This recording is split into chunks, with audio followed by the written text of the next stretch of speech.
Hola chicos, en el video de hoy les explicaré el tema de vectores. Vamos a ver desde las diferentes formas de representar vectores hasta cómo hacer algunas operaciones con ellos, como es la multiplicación por un escalar y la suma de vectores. Para empezar, vamos a hablarles un poco sobre las diferentes formas en que podemos representar un vector. A estas alturas ya vimos en clase que un vector es una cantidad que tiene magnitud y dirección, ¿de acuerdo?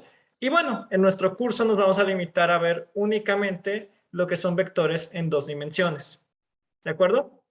En ese sentido, los vectores más comunes que nosotros trabajaremos son los vectores de dirección. No son los únicos, pero nos servirán muy bien para empezar a entender cómo es que funciona todo esto. Un vector entonces de dirección lo que trataría de indicarnos es una distancia y hacia dónde la estamos caminando, ¿sale? O hacia dónde la estamos moviendo, ¿vale? Ahora, la forma más común de representar un vector es lo que llamamos la forma polar. En este sentido, si nosotros tuviéramos aquí un plano cartesiano,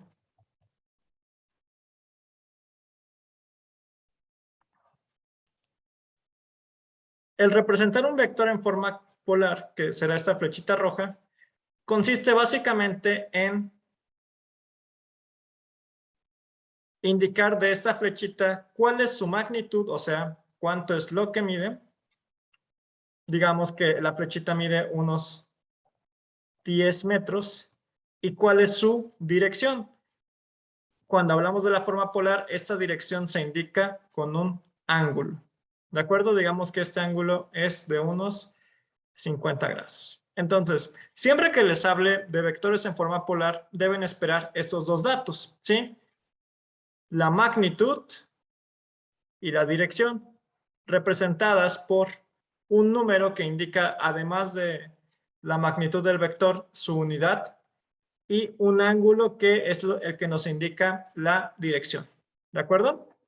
Comúnmente esto se representaría entonces como el vector 10 metros con un ángulo de 50 grados. ¿De acuerdo?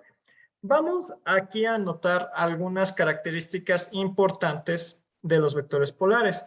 La primera es, y probablemente la más importante, es que estos ángulos suelen medirse considerando que en un plano cartesiano, es decir, un plano donde tienen el eje X y el eje Y, el ángulo se empieza a medir desde el eje X positivo, o sea, desde aquí.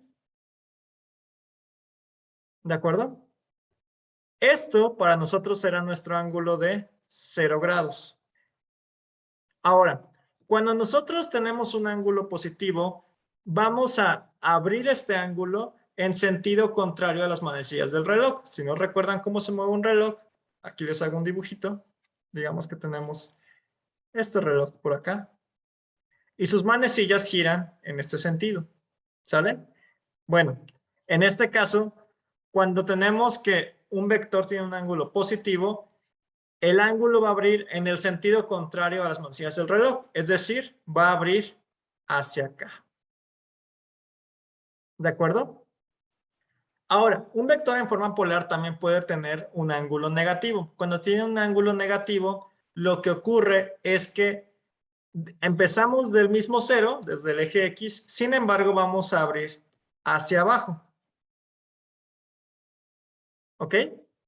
Por ejemplo, podría aquí yo dibujar un vector como este, que digamos que este vector tiene una magnitud de 20 metros y este ángulo sería de menos 40 grados. ¿De acuerdo? Los vectores en forma polar suelen ser de los más comunes cuando nosotros tratamos de hacer una representación visual o gráfica de los mismos, ¿sí? Porque es mucho más sencillo el imaginar el plano cartesiano XY y simplemente una flechita que tiene cierta longitud, que en este caso sería su magnitud, y un ángulo que básicamente nos indica hacia dónde va. ¿Ok? Ahora, estos vectores pueden ir en cualquier punto del plano cartesiano. Es decir, pueden ir incluso sobre uno de los ejes. Pueden ir también por acá o por acá, o en general hacia cualquier lado. ¿De acuerdo? De hecho, dependiendo dónde es que cae cada uno de estos vectores, decimos que estos vectores tienen diferentes cuadrantes. Un cuadrante básicamente es una sección del plano cartesiano. En el plano cartesiano tenemos 4 cuadrantes, al menos en el plano de 2 dimensiones, ¿verdad? Si tuviéramos uno tridimensional, ahí tendríamos muchos más, ¿va? Pero en un plano cartesiano de 2 dimensiones, como el que manejaremos en el curso, tenemos que los vectores que caen entre el eje X positivo y el Y positivo, o sea, todos los que caigan en esta zona, pertenecen al cuadrante 1. Los vectores que caigan en el eje Y positivo pero X negativo, es decir, todos los que caigan en esta zona, pertenecen al cuadrante 2. Los vectores que caen en la zona de abajo pertenecerían al cuadrante 3. Y finalmente los vectores que están abajo del cuadrante 1 serían parte del cuadrante 4. ¿De acuerdo? Esos son nuestros 4 cuadrantes en vectores. Como se podrán dar cuenta, no hay mucha ciencia en representar vectores en forma polar. De hecho, es lo más parecido a la definición de vector que teníamos la clase pasada, ¿sí? Donde tenemos claramente una magnitud, un numerito que nos indica la longitud o el valor del vector, y la dirección, representada por un ángulo. ¿De acuerdo? Sin embargo, aunque esta es la representación más simple de todo esto, no es la única representación posible. Tenemos también una representación similar a la forma polar, pero donde incluimos los puntos cardinales. Si nosotros tuviéramos aquí nuevamente nuestro plano cartesiano, podríamos indicar, en lugar de eje X positivo, Y positivo y todo eso, podríamos indicar los 4 puntos cardinales: el norte, el sur, el este y el oeste. Así como nosotros podemos representar vectores en forma polar, considerando que el 0 empieza en el eje X positivo, o sea aquí, nosotros podemos representar vectores con puntos cardinales utilizando precisamente estos puntos cardinales como referencia. Ahora, aquí deben tener mucho cuidado. Cuando nosotros colocamos un vector como el siguiente, 10 metros, y aquí coloco que abre 50 grados noreste, o sea, NE, esto significa lo siguiente. Ustedes pueden tener dos opciones en la primera letra. Puede ser norte o sur. Es decir, pueden tener 4 combinaciones que sería noreste, noroeste, sureste y suroeste. ¿De acuerdo? En este caso tenemos el noreste. ¿Qué nos indica el inicio de cada combinación? Si dice norte o si dice nor, si empieza con el norte, nos indica que el ángulo de 50 grados tiene que empezar a abrir desde el norte, es decir, tiene que abrir hacia acá 50 grados o hacia acá. ¿De acuerdo? ¿Qué es lo que nos va a indicar si abre hacia la derecha o hacia la izquierda? Precisamente la segunda letra. En este caso tenemos que abre hacia el este. Entonces, empieza desde el norte y vamos a abrir hacia el este. ¿De acuerdo? Eso nos indicaría que debo abrir un ángulo de 50 grados en esta dirección. ¿De acuerdo? Y con este ángulo de 50 grados, yo ahora sí puedo dibujar un vector que tenga una magnitud de 10 metros. ¿De acuerdo? Un vector distinto, por ejemplo, digamos que tenemos el vector 5 metros y abre 20 grados al suroeste. Un vector así tendríamos entonces que abre desde el sur y abre hacia el oeste, es decir, abriría en esta dirección. ¿De acuerdo? ¿Cuánto? 20 grados. Y dibujaría una flechita que avanzara 5 en esa dirección. En este caso, como es 5, debería ser la mitad del 10, o sea, del de arriba. Sería una flechita más o menos de ese tamaño. Y serían los 5 metros. ¿De acuerdo? Para que se vea menos feo, voy a colocar el 20 más adentro. Aquí serían los 20 grados. ¿Ok? La notación por puntos cardinales no es muy común en cursos de física en general. De hecho, nosotros solamente la vamos a ver para este tema, para que sepan que existe. Sin embargo, en temas futuros difícilmente la encontrarán en otros problemas, ¿sí? Realmente tiene mucho que ver con lectura de mapas y cosas por el estilo. Y bueno, eso no sería parte de nuestro curso. A nosotros nos interesa simplemente entender el concepto de vectores y aplicarlo a problemas de física, ¿vale? Sin embargo, sí es importante que conozcan la notación. Bueno, entonces ya llevamos hasta ahora dos formas de escribir vectores. Uno que es la forma polar, que es la más común, al menos la más parecida a la definición que vimos la clase anterior, y la otra que es con puntos cardinales. Ahora vamos a ver la que de hecho es mi forma favorita de ver los vectores, que es lo que llamamos la forma rectangular. ¿Ok? La forma rectangular consiste en representar un vector al separar sus componentes ortogonales, ¿sí? De hecho, la forma rectangular viene de la idea de que estamos nosotros separando al vector en componentes que hacen ángulos rectos, ortogonales o de 90 grados, como prefieran llamarlos, ¿va? De ahí vienen sus nombres. La idea de esto es que yo voy a representar ese mismo vector, pero dividiéndolo en partes que caen en diferentes zonas. Ahora, ¿qué es lo que ocurre aquí? Bueno, nuevamente vamos a dibujar nuestro plano cartesiano.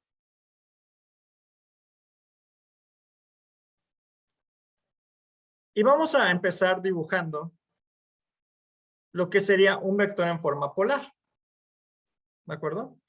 Un vector en forma polar podría ser el siguiente vector. ¿Sale? Pongámosle datos, digamos que es un vector de 20 metros con un ángulo de, que les gusta, unos 45 grados. ¿Ok? Esto es un vector en forma polar. Ahora, un vector en forma rectangular lo que hace es representar básicamente lo mismo. Ahora, ¿qué es lo que está representando los 20 metros a 45 grados? Lo que representa en este caso es que nosotros nos movimos desde aquí, el origen o el punto cero, hasta acá. ¿Ok? La representación rectangular de este vector sería una equivalencia que nos lleve hasta ese punto, desde el origen hasta ese punto donde está el 20. ¿Sale? Con la condición de que tenemos que hacerlo de forma rectangular, haciendo líneas que sean rectas entre sí, es decir, que hagan ángulos de 90 grados. Para eso, cuando nosotros hablamos de vectores de dos dimensiones, hacer esas líneas significa movernos solamente sobre el eje X o sobre el eje Y, es decir, horizontal o verticalmente. Si tuviéramos tres dimensiones, que no va a ser el caso del curso, pero si tuviéramos ese caso, tendríamos una tercera dimensión que saldría de la pantalla o entraría a la pantalla, ¿va? Pero bueno, ese no es el caso. Entonces, la representación rectangular de este vector, de hecho, sería una flechita así, horizontal, y otra flechita vertical. Ah, perdón, me vuelvo a dibujar. Así. ¿Sale? Lo que mida cada una de estas flechitas es lo que va a conformar, de hecho, a mi vector en forma rectangular. Ahorita vamos a ver cómo se hace el cálculo de eso. Por el momento simplemente créanme en lo que les voy a decir. En este caso sería que esta flechita mide 14.14 y la de acá también.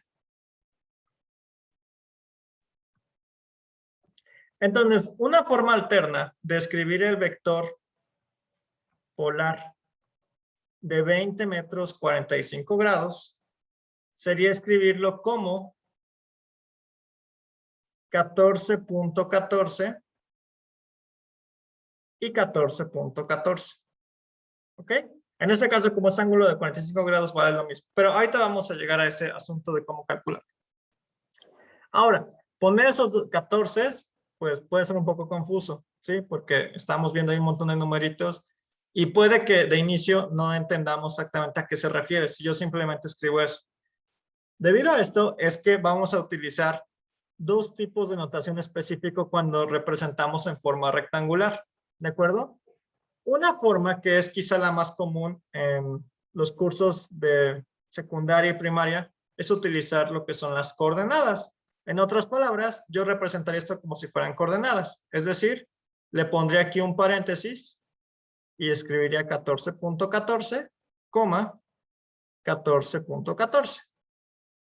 Sí, el sistema de coordenadas ya me hace inferir que, ok, debo moverme 14.14 en X y luego 14.14 en Y. ¿Ok? Sin embargo, una notación que nosotros usaremos de forma más común en el curso de física es la siguiente. Vamos a escribir esto como 14.14 y más 14.14 J. Podrán notar que esta I y esta J tienen como una especie de gorrito, no es el punto normal. La idea es que con esto representemos que la I y la J están, vale la redundancia, representando dimensiones. En este caso, la dimensión X y la dimensión Y. Ahora, ¿por qué colocamos I y J en lugar de X y Y? Bueno, simplemente es para no confundir esas letras con otras, porque solemos utilizarlas para muchas cosas en matemáticas. Entonces, para evitar ese tipo de confusiones, cuando trabajamos en física, la I representa al eje X y la J representa al eje Y. ¿Sale? De existir un eje Z, que sería tridimensional, tendríamos la siguiente letra, que sería I, J y seguiría la K. ¿De acuerdo? Esa sería la tercera letra, que no es el caso. ¿Sale? Entonces, cuando yo les hable de representar un vector en forma polar, lo que espero es que ustedes coloquen esto o esto. Cualquiera es aceptable, ¿sale? Aunque yo prefiero la versión de abajo, la de I y J. ¿Va? ¿Por qué prefiero esa versión? Bueno, porque precisamente cuando lleguemos a hacer lo que son sumas de vectores, es más entendible desde el punto de vista matemático el sumar las I's con las I's y las J's con las J's. ¿De acuerdo? A que si ponemos los paréntesis y las coordenadas, de repente podemos confundirnos y pensar de, oye, es que paréntesis es multiplicación y todo este complejo mundo matemático. Por eso yo les recomendaría que utilizaran lo de I y J, ¿vale? Para poder representar vectores en forma rectangular. Ahora, si ustedes quisieran, por ejemplo, representar un vector rectangular en el cuadrante 2, el cuadrante 2 tiene un X negativo, ¿sí? Hacia la derecha es positivo, hacia la izquierda es negativo. Eso significa que un vector rectangular en el cuadrante 2 debería escribirse con I negativo. Por ejemplo, me voy a inventar uno que sea menos 10i más 5j. Eso yo lo dibujaría aquí entonces como una flechita que sería el menos 10 y luego otra flechita que sería el más 5. ¿De acuerdo? Ahora, esto sería equivalente a que yo hubiera colocado un vector en forma polar, que es esta flechita. ¿Sale? Ahora, aunque en el dibujo puede verse diferente y ustedes podrán decir, prof, es que una es una flecha inclinada y la otra, pues son dos flechas y unas son más largas que las otras y todo este rollo. No se preocupen, ¿vale? Son representaciones en este caso de dibujitos, son gráficas. Lo que nos interesa finalmente es lo que representan matemática y físicamente hablando. ¿De acuerdo? En este caso, lo que nos interesa de hecho representar es simplemente el punto inicial, que es el origen, y el punto final, que está al final de la flechita. ¿De acuerdo? Entonces, el caminito que sigan realmente no nos interesa si mide más o menos en este caso, ¿sale? Ya cuando veamos temas de distancia y desplazamiento en el futuro, ahí haremos algunos detalles importantes. Pero cuando hablamos solo de vectores, lo que me interesa es que el punto inicial y final correspondan. ¿De acuerdo? Bueno, esta es la tercera forma de representar vectores que nosotros veremos en el curso. Y de hecho es con la que seguramente vamos a trabajar de forma más cotidiana. Otra vez, porque permite hacer fácilmente las operaciones de suma y resta de vectores. Sigamos. Ahora, ¿cómo lo hacemos para pasar de una representación a la otra? Ahorita solo vieron que mágicamente yo pasé de forma polar a rectangular y les puse los numeritos que eran 14.14 en ambas flechitas. ¿Cómo es que yo puedo saber esto? Bueno, en realidad la respuesta es una que quizá no les guste mucho porque luego no hay muchos fans de este tema, pero la respuesta es que eso se sabe a partir de trigonometría. ¿Sí? Ustedes podrían hacer cálculos trigonométricos para hacer justamente lo que yo hice hace rato, ¿sí? De calcular cuánto es lo que mide cada flechita de ese vector. ¿De acuerdo? Ustedes tienen estos ejes, tienen un vector que ahorita voy a dibujar uno nuevo, digamos que es este vector, ¿ok? Y finalmente lo que estamos tratando de hacer, digamos que este vector mide 10 metros y tiene un ángulo de unos 70 grados. Lo que yo estoy tratando de hacer cuando paso de forma polar, que es esta, a rectangular, es obtener la medida de esta flechita que horizontalmente llega a la misma altura y después una flechita vertical, ¿no? Que vaya hasta acá. Entonces, lo que estoy tratando de ver es cuánto mide esta parte en X y esta parte en Y. ¿Ok? Ustedes aquí podrán sacar la magia de la trigonometría y poder hacer muchos cálculos distintos, como decir, ah, claro, prof, este ángulo mide 70 grados, entonces, si yo conozco cuánto mide esto, que es 10, y esto claramente es un triángulo rectángulo, porque este ángulo mide 90, porque usted nos dijo que son componentes rectangulares, o sea que hay ángulos de 90 entre ellas, pues claramente para mí voy a utilizar el seno para calcular esto y hago el despeje y todo esto. ¿Sale? Pueden usar trigonometría para eso. Finalmente el problema se trata de conseguir cuánto miden estos catetos, ¿sí? Y sí, siempre van a formar triángulos rectángulos.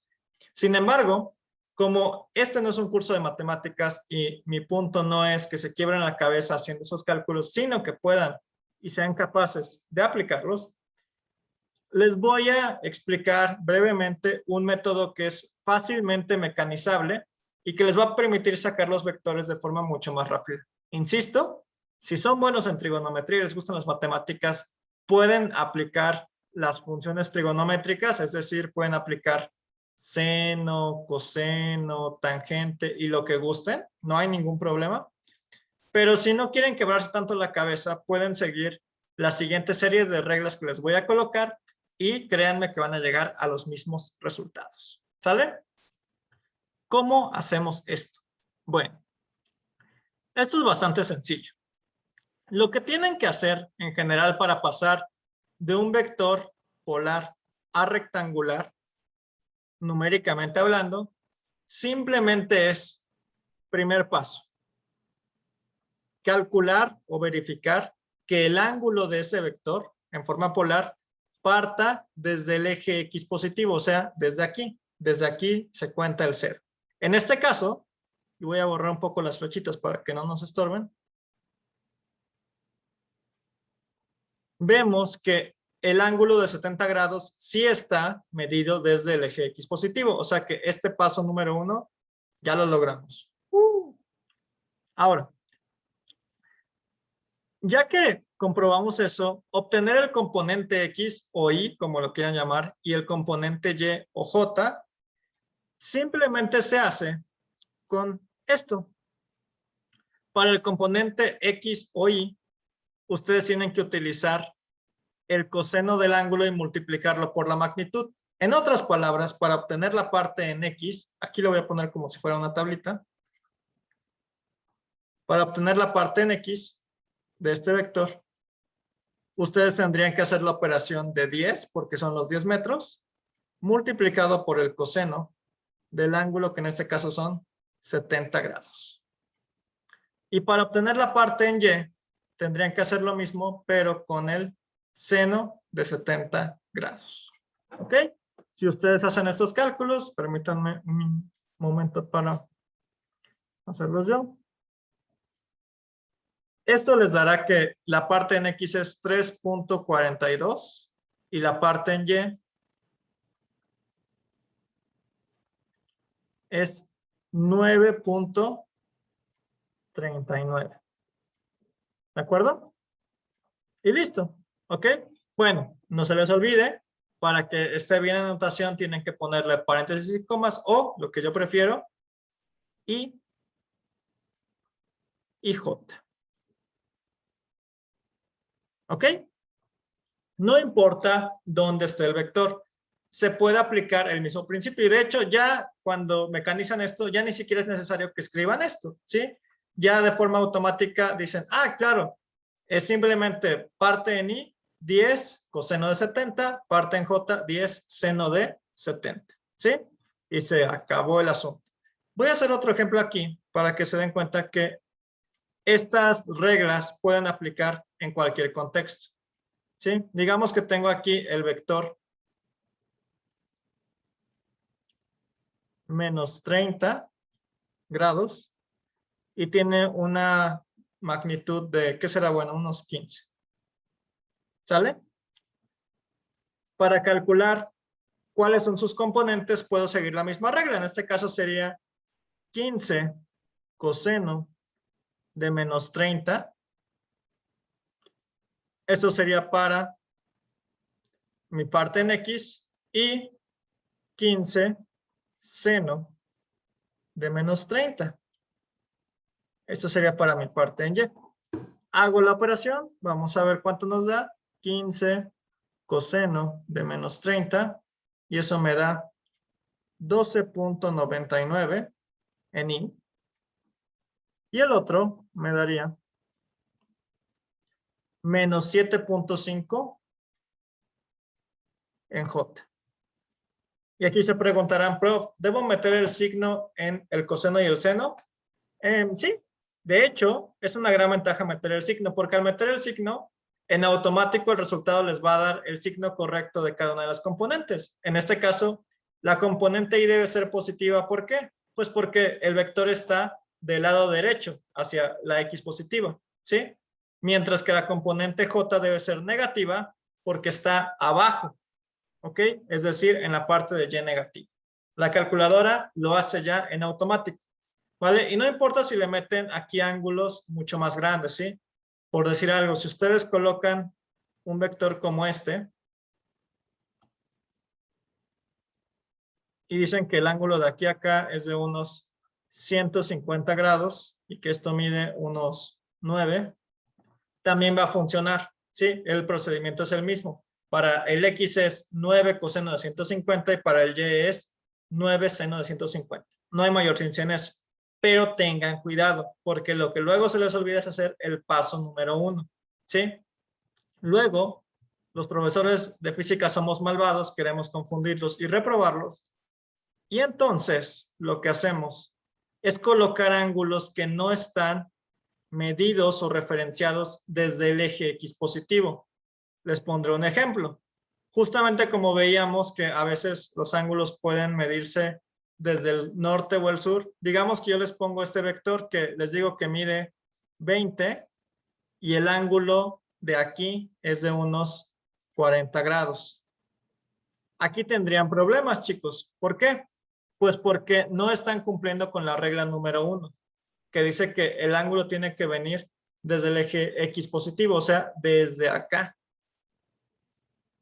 Ya sea hacia acá o hacia acá, ¿sí? Pero tiene que venir desde el eje X positivo. ¿Qué vamos a hacer en estos casos? Bueno, una opción es que si son buenos en trigonometría, podrán ustedes calcular con el seno y el coseno de este ángulo de 40 y esta hipotenusa de 20, cuánto vale este componente X y este componente J, ¿vale? Pero, si quieren evitarse luego esos problemas que con la presión de un examen puede ahí traer errores raros, una opción alternativa es que hagan el paso 1, que es calculen el ángulo correcto, bueno, no correcto, el ángulo referenciado desde el eje X, porque cualquier ángulo es correcto, ¿no? Pero el ángulo desde aquí. Entonces, ¿qué hacemos? Pues vamos a ver cuánto mide de aquí hasta acá. ¿Y cómo lo hacemos? Bueno, como ayuda, deberían recordar que estos están haciendo ángulos de 90 grados, los ejes del plano cartesiano. O sea que si este vale 0 grados, aquí arriba tendríamos que esto vale 90 grados. Aquí esto vale 180 grados. Y esto vale 270 grados. ¿De acuerdo? Es decir que si yo voy de aquí hasta acá, esos fueron 270 grados. ¿Ok? En este caso, yo lo que estoy haciendo es casi llegar a los 270 grados. Para llegar a 270, de hecho, me hacen falta estos 40 que quito. Es decir que el ángulo que completa esto, estos 270 con este 40, serían 230 grados. ¿De acuerdo? Así que si yo quisiera utilizar estas tres reglas para calcular el componente X y el componente Y de este vector de 20, tendría que escribir 20 coseno de 230 grados, esto es para la parte ni, y 20 seno de 230 grados. Eso es para la parte en J. Si lo hacen, se van a dar cuenta que les va a dar ambos negativos. ¿Por qué? Pues porque estamos en el tercer cuadrante, donde estamos en X negativo y Y negativo. ¿De acuerdo? Entonces, este es el procedimiento estándar, por así llamarlo, de cómo pasar de forma polar a rectangular. Ahora, podrán ver que este es bastante sencillo. Lo que ya no es tan sencillo es hacer justamente lo contrario, pasar de rectangular a polar.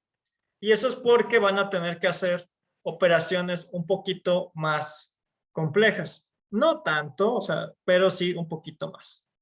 Entonces, teniendo aquí nuestro plano cartesiano, digamos que nosotros tenemos el vector 3i más 4j.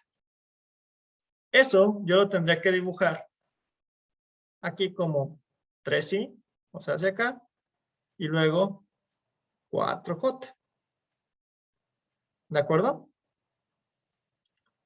Ahora, ¿cómo le hago para saber yo cómo convertir esto de forma rectangular a lo que sería la forma polar, que sería una línea que va desde aquí, desde el origen, hasta acá? Bueno,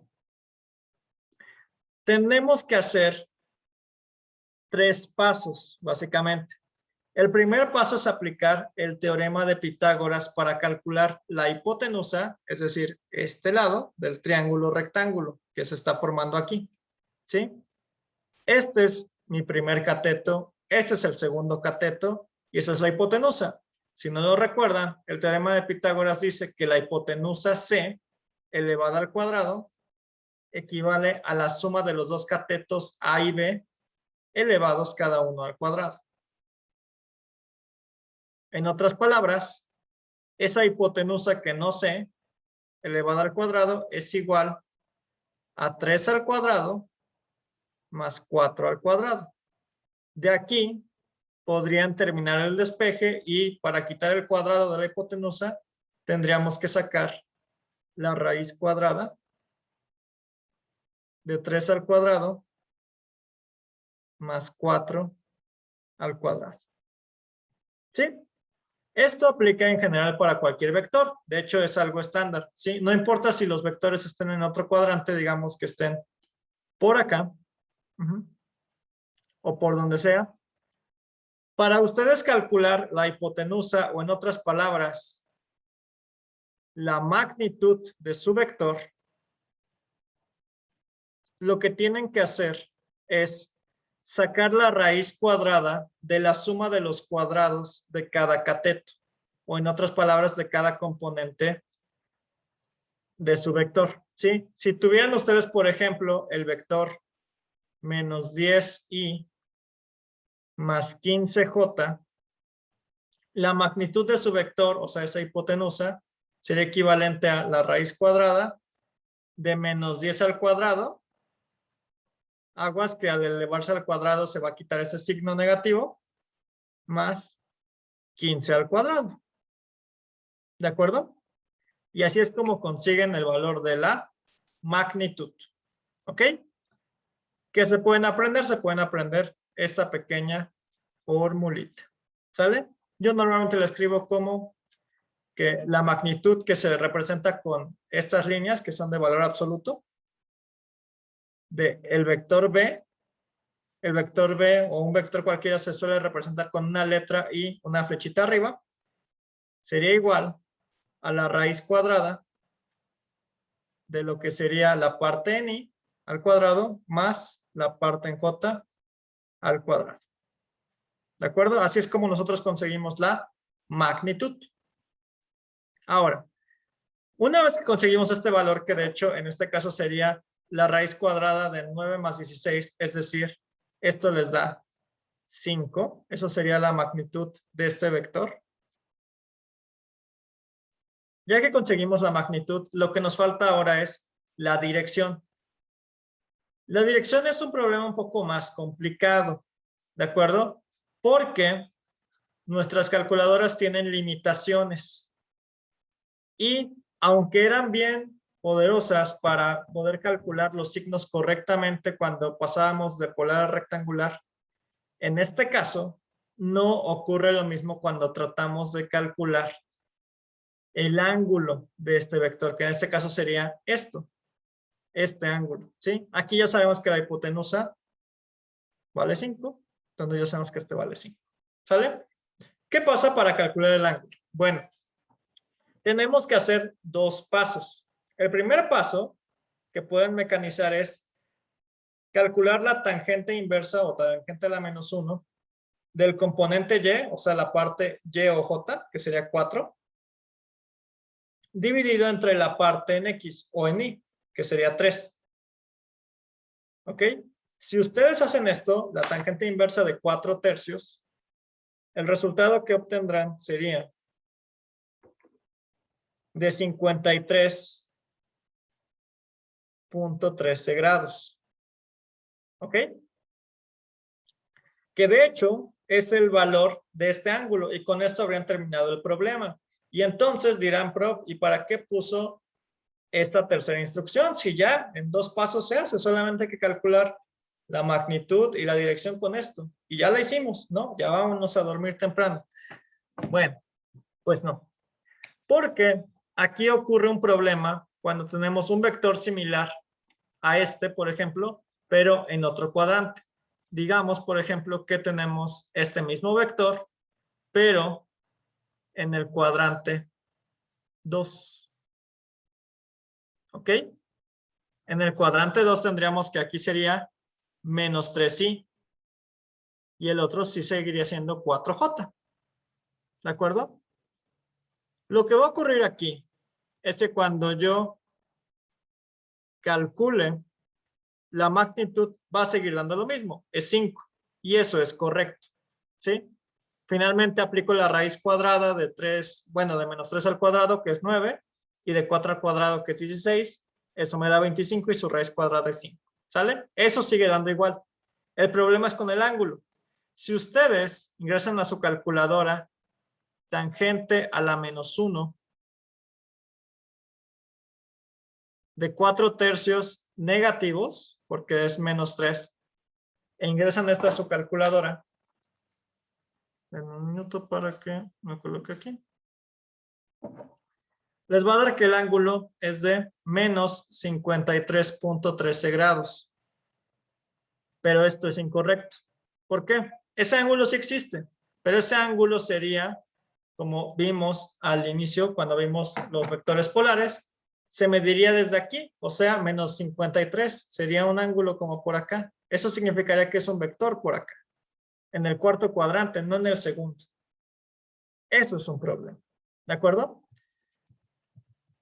Lo que pasa es que su calculadora, hay muchas formas de que se obtenga ese valor de la tangente. Sí, en ese sentido, no es una relación unívoca, donde uno da el otro y viceversa. No, puede haber más de un cálculo que nos lleve a ese resultado. ¿De acuerdo? Así que, como regla extra, cuando quieren calcular el ángulo de su vector, cuando pasan de rectangular a polar, lo que les sugiero es lo siguiente. No van a utilizar signos cuando calculen la tangente inversa, ¿sí? Van a utilizar los numeritos de X y Y tal cual, ¿sí? Sin meter ahí nada de signos. Eso les va a dar entonces siempre un ángulo positivo. Claro que eso es incorrecto. ¿Por qué? Pues porque los ángulos como este, el 53, caen en el primer cuadrante y no caen en ningún otro. Y aquí tengo un vector en el segundo cuadrante. ¿Qué vamos a hacer entonces para corregir este asunto? Bueno, vamos a aprender que dependiendo del cuadrante donde cae su vector, tenemos que hacer algo distinto con su ángulo. ¿Sí? Vamos a borrar todo para que quede bien establecida la regla. Cuando su vector cae en el cuadrante 1, el ángulo θ del vector, que digamos que esa es la dirección final, va a ser equivalente a alfa. Alfa es el resultado de la tangente inversa. Así lo vamos a llamar. ¿Sale? Entonces, cuando su vector está en el primer cuadrante, o sea, tiene I y J positivos, θ va a ser igual a alfa, ¿sí? Y tal cual, el ángulo de su vector es el resultado de la tangente inversa. Y se acaba. Cuando su vector cae en el segundo cuadrante, el ángulo θ va a ser igual a 180 grados menos alfa. Es decir, justo de hecho nuestro vector anterior caía aquí, ¿no? Sería 180 menos 53.3. Lo que les dé esa resta sería el ángulo de su vector. Cuando el vector caiga en el tercer cuadrante, va a ser 180 grados más alfa. Y cuando cae en el cuarto cuadrante, tendrán dos opciones. Una es que digan que es 360 grados menos alfa, o la otra opción es que digan que el ángulo es negativo, es decir, es menos alfa. Cualquiera de los dos es correcto. ¿Sale? Entonces, ese es el tercer paso que vamos a incluir nosotros cuando queremos pasar de forma rectangular a polar. No se preocupen, el día de mañana van a poder hacer ejercicios para practicar este asunto. ¿De acuerdo? Pero si vayan ya teniendo en cuenta las reglas que les voy colocando aquí. ¿Sale? Para resumirlas, porque esas sí son un poquito más largas, además de la magnitud que aquí tenemos su fórmula, tendríamos que alfa es igual a la tangente inversa de I sobre, perdón, de J sobre I. ¿De acuerdo? O la parte en Y entre la parte X. ¿Sí? Con estas dos fórmulas y esta consideración de los ángulos, de estas reglas, es que nosotros podemos obtener cualquier ángulo de forma rectangular a polar. Nuevamente, si son buenos en trigonometría, quizá puedan hacerlo de forma distinta, no hay ningún problema. Esto es simplemente un método estándar por si prefieren utilizarlo. Bien, ya casi llegamos al final, no se preocupen.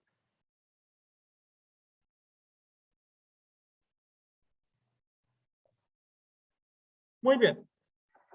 Ya casi llegando al final de este tema, y yo sé que han sido muchos conceptos, así que les prometo que ya casi terminamos.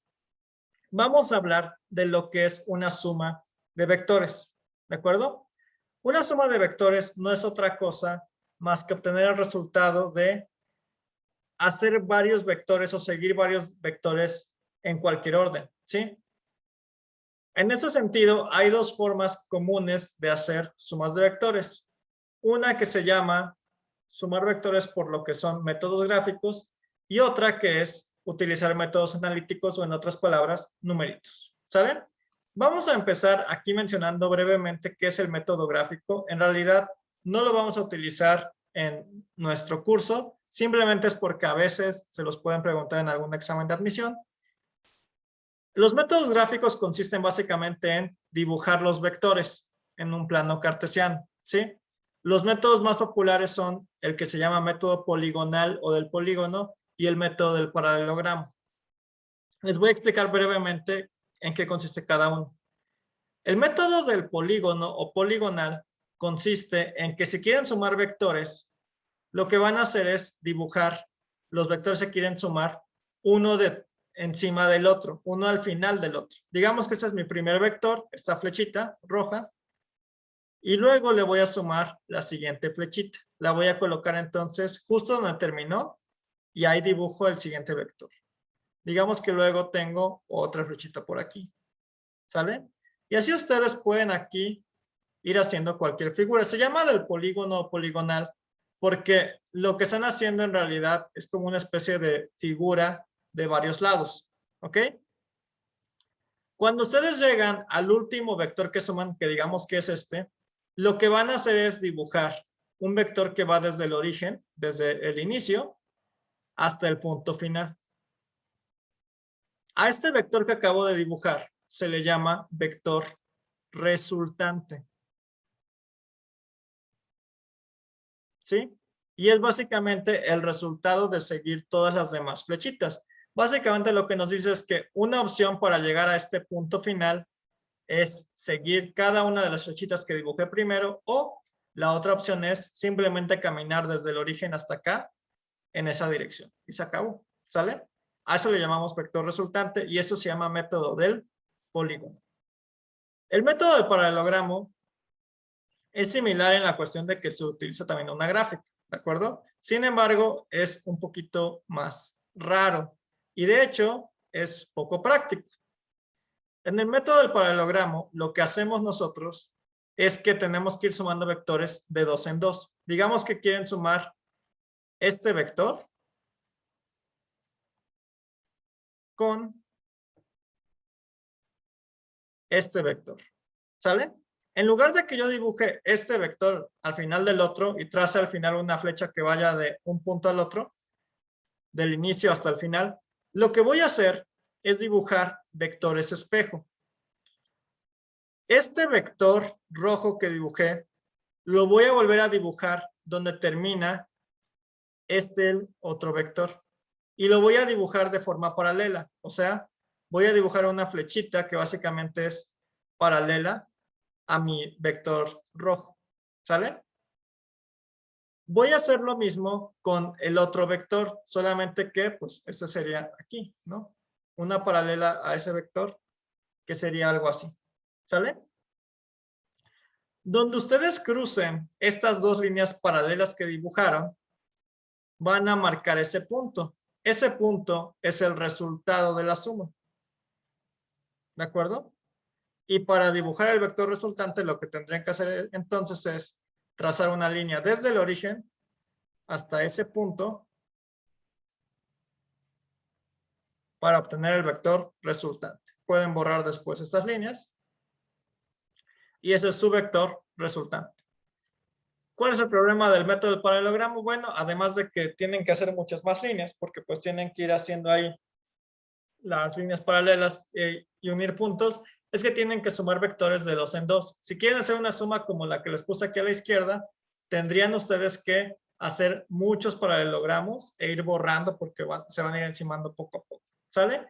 Es poco práctico en ese sentido, pero permite que sumen fácilmente vectores cuando no tienen acceso a un transportador, por ejemplo, cosa que en el método del polígono es esencial. ¿Sale?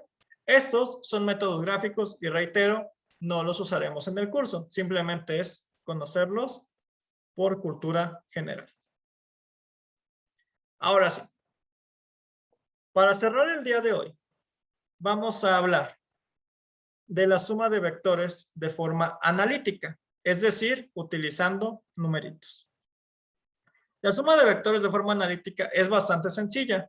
Básicamente lo que nos dice es que sumes peras con peras y manzanas con manzanas. ¿Recuerdan que les decía que los vectores podían ser canastas de frutas? Bueno, esa es la idea básicamente, ¿sí?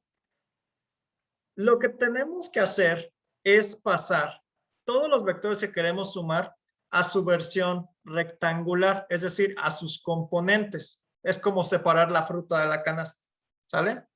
Digamos que tenemos el vector, por ejemplo, 10 con ángulo de 30 grados, que tenemos el vector 2i menos 3j. ¿Ok? Digamos que tenemos estos dos vectores. Y pongamos otro, el vector menos 5i más 2j. ¿Sale? Tengo esos tres vectores que digamos que son el vector A, el vector B y el vector C. Y les pido que me hagan la operación de suma, que hagan A más B más C.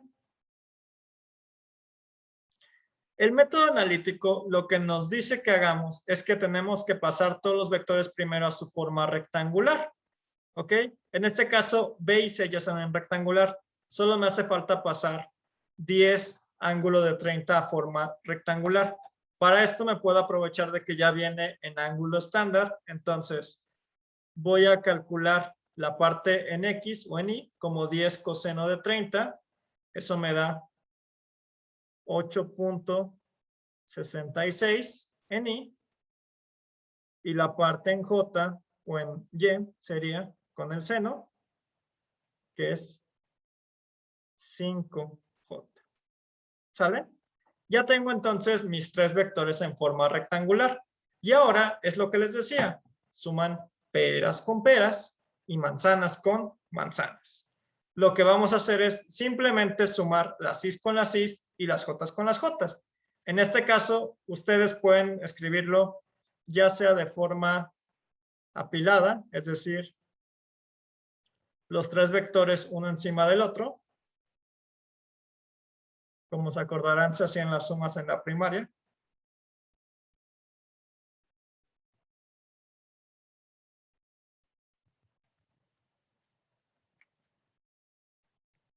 Y pues simplemente con esto hacer la operación. Sería 8.66 más 2 menos 5, ¿ok? 8.66 más 2 menos 5 me da 5.66 en Y.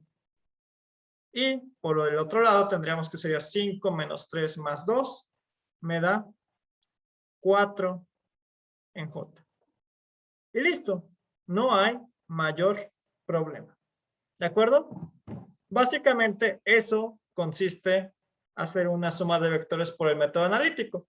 Reitero, pueden escribirlo así o pudieron escribir todo de corrido como 8.66 y más 5j más 2i menos 3j menos 5i más 2j. Finalmente, yo sé que ustedes ya son súper buenos en mate y recordarán que cuando tenemos una suma así, se suman peras con peras, manzanas con manzanas. Los que tienen la misma letra, en este caso las cis, se suman con las cis y las jotas con las jotas.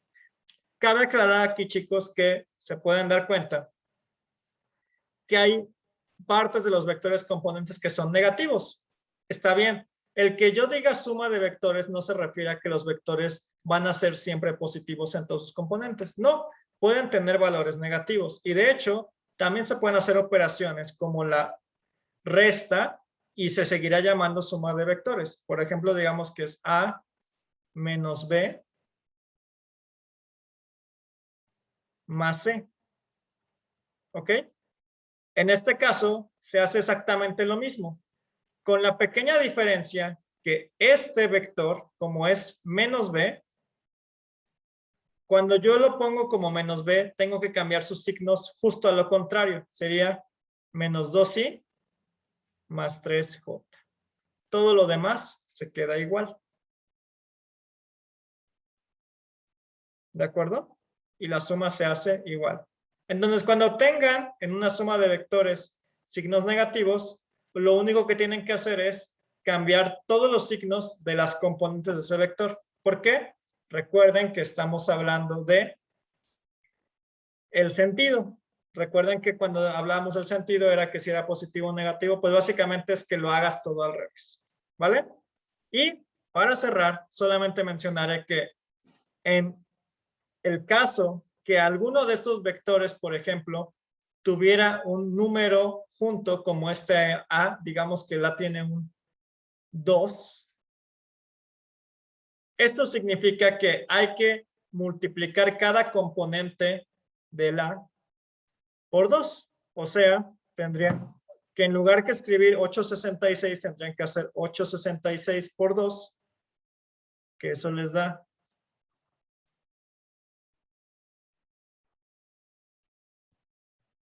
17.32 en I, y el otro que sería 5 por 2 les daría 10 en J. ¿De acuerdo? Bueno, con esto terminamos la clase de hoy, chicos. Disculpen si es un video largo, pero era un tema largo que teníamos que ver y pues no quiero que la clase pierda calidad respecto a quienes estén ahorita en presencial, ¿vale? Su actividad de hoy es únicamente ver este video, así que no hay otra cosa más que hacer. Mañana que los vea ya en el salón de clases, les pediré que hagan unos ejercicios para que practiquen todo lo de aquí. Y bueno, cualquier duda me podrán preguntar con toda confianza ya en el salón de clases. Un gusto como siempre, chicos. Los veo el día de mañana y pues sean felices.